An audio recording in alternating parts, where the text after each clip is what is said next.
money at all. So for that being the case, Silky presents Taking Over Party, which is basically the taste of the upcoming album Reason. Taking Over Party. Yeah, it's just to give people the taste of what's coming next, which is the album, which will be dropping December 12th. Okay. Yeah, man. So Taking Over Party, because I released a song called Taking Over, my song Making Way. So when do you release this song exactly? Because I can remember the first time when you released the tune, immediately you tell me, yo bro, this is out, man. You just emailed me this, man. Yeah, man. It was on the 5th of February on my birthday. All right. Yeah, man. It was a birthday gift. And then guess what? That song is not part of the album. Are you? What are you saying, man? Trust me, it's mad, you know? It's very mad. Man, but you have to put that song in your album, man. Trust me, man. Trust me, like, okay, the songs that are gonna be in the album are way, way, way, way better than this one.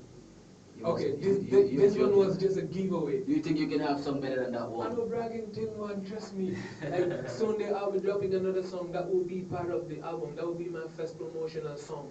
Alright, but yeah, Sunday? Sunday, and by God's grace. Where will that be? Yeah, at Wasahalat show with Sister Jai. Okay, Wasahalat show. Yeah, man. Is it on the TV? No, radio show. Radio show? Radio show, yeah, man. Okay. But, like, seriously though, it's a mad thing. Live instruments and everything. Reggae song, nobody people on this attack word. Red card, red card, red card. Yo, red card mad, you know. You can't say no bad, it's red card, you know. Bad song. I believe that you can do better than that. But me I tell you, say this red card is wicked. Guess what?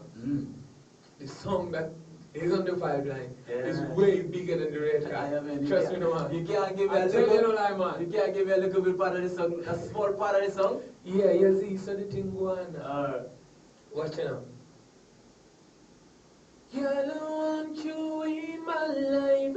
Oh, I'm giving you man, stop. No one for you to go anymore. Stop. Don't go anywhere. Let them wait for it, man. Stop. Don't go anywhere. You want to the thing go on, to the thing go on. Trust me, no one, brother. Like, okay, everything is live instruments.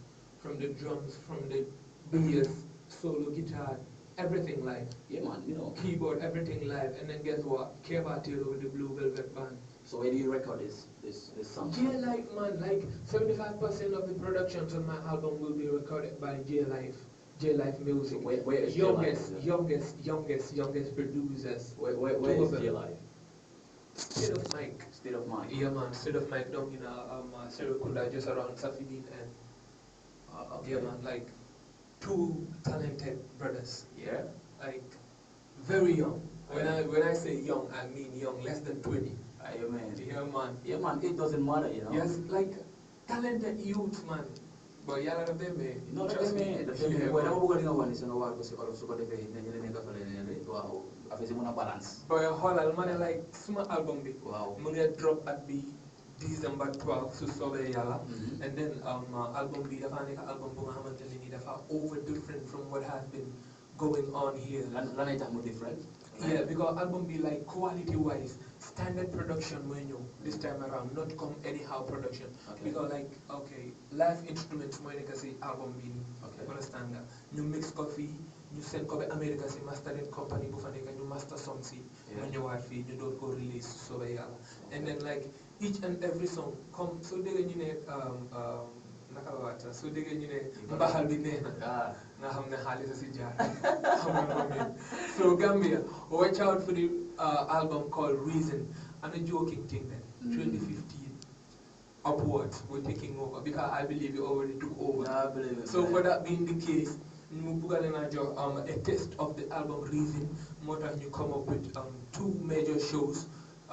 First show bi dafa nekk on the 1st of this next month, May. Workers' Day, Felicity Ali and Franco. Okay. 1st of May, that's a public holiday. Workers' Day. First show, yeah. Public holiday. Public holiday. Yeah. May Day. Sure. Then you start New Jersey Ali and Franco, and then guess what? Tickets are almost free because I'd been like before midnight and then 150 after. Be rest assured. Maximum entertainment live band and everything. And then like you have no for the artist if I perform a live band and you're performing. Didn't have a couple of playbacks, pull upcoming acts. Okay. And but major acts like as usual live band La Monica. But then this time around like we're gonna have a huge difference from what have been happening. very huge different. Set up this Arafanica, something very different, like a huge different. Okay. You know, but then hang on, like the like meeting send over you just at over. They don't know what it was. They don't know about the setup and everything. The like everybody, just like okay, because so they gonna reason, the album reason. It's because okay, this album will reason with people, like my reason for doing music, and then at the same time, this album reason will be the reason for Gam music to hit the international music scene. Okay. You know what I mean? Yeah, no. So that is why I come up with the album reason. Okay. So like pull nitty hum, like what I mean by reason. Nolan on the 1st of May at Ali and Franco, and then you have a memorable night, a night full of entertainment. And then like on the 2nd of May, you dem for the Lamin Village nightclub. Like Lamin mom, yo, always showed up there, turn up. Yeah, man. Turn yeah, up, man. turn up. Yeah, Like, man. okay, I am so fortunate that I was the very one that took a live band in Lamin Village nightclub, the first act for that matter. Oh, yeah, man.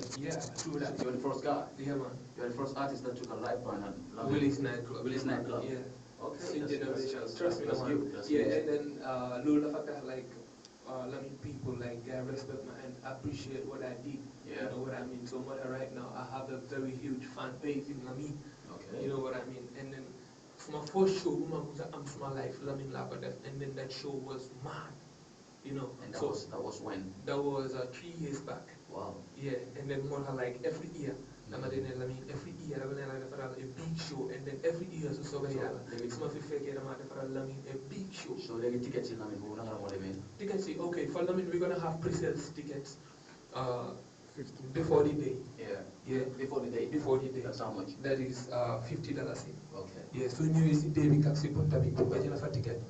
That's like $75 before midnight and 100 after. Okay. Yeah, so let me like all the time I'm like let me do it. I see that they them down because I'm like let me hometown. I mean, man. I mean, you know, yeah, see, so the thing go on. So what do you mean exactly by this song? I want you to explain for us, man, the meaning of this taking over single. Taking over. Come no go ahead. Because everybody knows that the single is tough, it's mad. Mad, yeah, man. So you explain exactly. Exactly what I mean by taking over. Okay, I've been doing music. Yeah. Ages back. Right. You know, and I've been doing it like that. But then now I get to realize my potentials, like what I can do to overcome everything and then take over. Yeah. You know what I mean? So that is why I am coming up with this album. Okay, this taking over is like waking people up, telling them, hey, watch out. You know what I mean? It's just like giving them a flash that something big is coming, and that something big is gonna take over. But guess what? The taking over song already took over without even the album coming out. Trust me, man. Because right now this song is like a national anthem. Like everybody playing this song. I've been having calls, like even international calls, telling me about this single. The first time I heard this song, you know what? I put it straight on my reggae phone. Yo! Just man. It was mad, it was mad. Yo, Gambia, what we're gonna do right now, I'm just gonna give you a little bit part of the taking over so that you can feel it. You know what I mean? Just feel it, man. Just feel it just for a couple of seconds and we'll come back again with Silky, you know? Alright, let's go. To God be the glory. Ooh, trying, see them a fight, so they gonna rise. Them up in know that you never feel like it. Hurt me flesh can hurt me soul. I'm not afraid of that. Damn, I come kicking my door. I'm not afraid of that. See them a fight to win it over. Bad mind want to be done. John know that we not afraid of it. Yo, man, I want to be a singer, man. How can I be a singer, man? I want to be a singer. You have the voice, we hear your voice. You have the voice already. You just have to train and then develop it, man. Trust me. Alright, let's go again. You have the voice, man. Yeah, man, let's go again. Hurt me flesh can hurt me soul. I'm not afraid of that. Damn, I come chicken my door. I'm not afraid of that. See them a fight to take him over. Bad mind want to be done. John word that we not afraid of them. See them a fight to take him over. Say I beat them one done. John word PARO not afraid of them. Them can never take me down. Only God alone. Just me, Do my land dragon now. Only God alone. Oh, why? Hurt me flesh can hurt me soul. I'm not afraid of that. Damn, I go cheeky my door.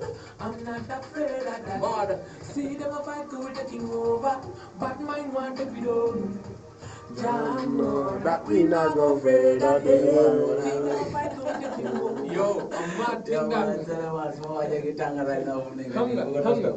Wow, now do I let them win? Now you're señari venyo you ngena play, ngena play.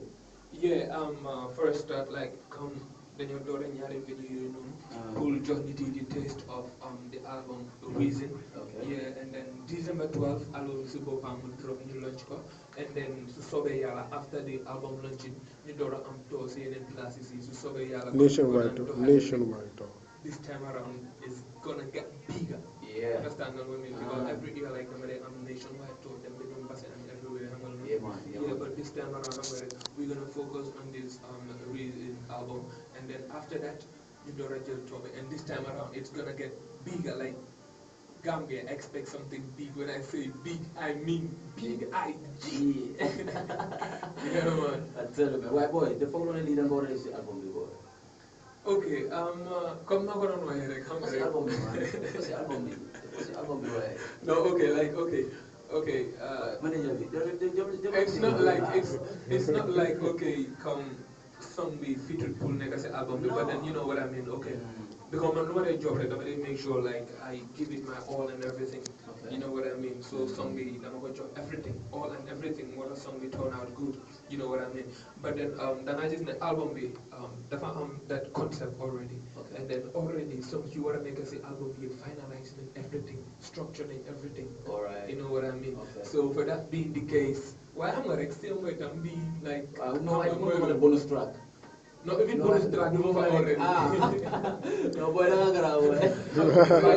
gonna try say no one I'm gonna say because trust me, yeah. No, you're set, you're proper set. I know bragging thing, yeah. Yeah, man. But this time around, yeah, when I say taking over, I mean it. Because like I already took over, and then like I'm just saying this year, Ram Silky got my back, like Ram Silky to the wall, always like to my family, I'm gonna delon jugal hanga because like these people, some people you know they are my motivation. Okay, small them be buga how I give up sir. Small tone just some faces and then yo no, we can't do that man. What do you mean by Ram Silky? Ram Silky is like my family, my kingdom, my fan base. Okay. Understand what I mean? Like okay. That is Ram. Like when we say Ram, we mean like something like a kingdom all in right. us which I rule, you know. Okay. So the thing go on. All right. So Ram Silky, Bulan Musaraga, like I got you all. I'm not a kid when you ain't because when you ain't gonna, yen and for I end up holding the candle in you can because Kubu you can know of it. So the thing go on. Yeah, man. Yeah, man. So like, come no more on my head. This song, everybody was like, some people just get in, yo, but this song, you're mad, young G, young Viper, everybody like, young ENT, they call them, congratulate on this song. Which is very nice. Yeah, like, I really appreciate that, man. Yeah, what I like, one love, you know. Need the paper, but I'm good rapport, good relationship with everybody out there. And then guess what? Like, artists you isn't both and you have a song begin a big. You know what I mean? Some of again a G look at a post on Facebook. Yeah, you know what I mean? And then everybody like so I just check your SoundCloud my link like loads of listeners on this song. Which is something big. And then like guess what? Ki Fatah Boom Finyowe will have a video with Senegal, yeah, exactly. Video with Viper. Yeah. Yo, guess what? I'm gonna song we were pan Jamaican boy. You know what I mean? And then Dollar Bumako, I was like, yo, like I'm you know, and then guess what? Fatara on Pulio Sunday because of an overload Sunday. So that means like hunger, job be hard work, we get paid. Nanka gradually. So Gambia, like I am urging everybody out there, every artist out there, boy, like Bagasi here, come Amut Magic, hard work. Okay, it is true talent that they yeah, talent that they overcome. While at the end of the day, hard work that they will not overcome talent to fake talent in the job. Yeah. Understand what I mean? So bagasi yedal come see gatal da hard work. Hard work. Hard work. Motivation, Yeah man. Bagasi na to dedicate everything to it because music is not just a part-time thing. It's a lifetime thing. Because my music like Balamoki and I make sure they say that because my cities are going to do because come on, like once dugg na si internet bi bool bi yëpp mën nañ ko so like yow da ngaa dem generation shit on bool dañu war a déglu xoolal like ñun right now ñu ngi déglu songi ñoom Bob Marley and then those songs you guys will no inspire still. So like exactly, young nigga song be taking over doesn't mean like man reka wanna take over in the music scene. I know. Okay, this song is more like a motivation to everybody out there. Your midi kapinta bit, fitter bit, apprentice bit, driver bit. Okay, it's high time nga pare nga ne okay man luma def ni dama si wara stand out. Ma take over everything. Sure. Come on understand nga Yeah, so lolu moy bagati even if you in school like dan they nega 25th position also. I'm going to talk about the song. I'm going to hey, still give me take over. It's high time I take over. Get in jail force. How much I mean? With hard work, you can do it. Yeah, man. The best time we're back again after the outbreak. The Silky Criss, Africa Love. You know me, I daily don't know DJ PARO. Bless them. So we are back.